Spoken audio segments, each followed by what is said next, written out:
Holande mwese abarundi mufise ubwenegihugu bw'Abaholande. Uno munsi ni tariki 18 z'ukwezi kwa gatatu niho turi butore aba adjoint ba burgomestre.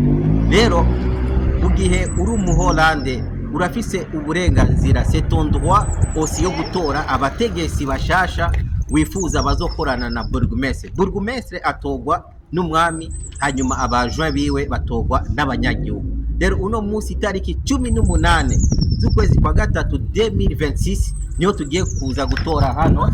Urabona bureau de vote iri ngaha ku banyagihugu bose baba ngaha muri ville ya Maastricht. Icyo uzana ni ino carte y'amatora, hanyuma na pasiporo yawe comme identification. Rero abarundi b'Abaholande turi bake cyane, turi oblige yo gushigikira aba basangwa bo ngaha kugira twese hamwe twitwe yuko twaratora ingano matora. Merci beaucoup, ngira ninjire gutora umukandida wiwanje.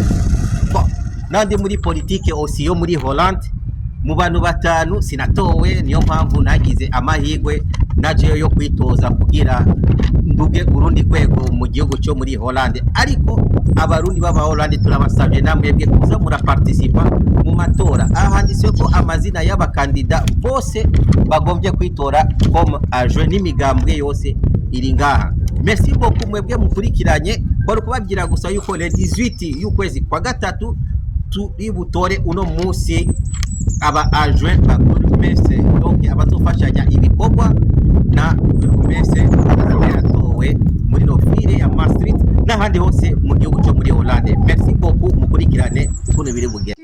Dankjewel. Aan uw legitimatiebewijs. Dankjewel.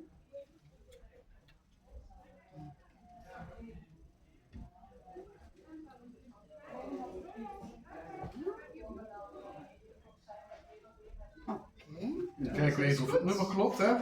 Even kijken, dat is 015 549.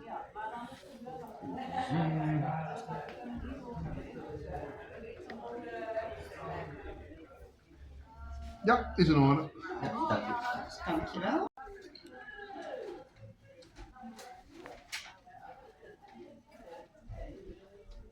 Bouchon. Maar dat doen we voor 40 jongen, dat komt zelf niet. Oh, oké. Ik was even extra verzwakt gekomen. Ja, ik moet anders. Jawel. Dankjewel. En misschien Bouchon.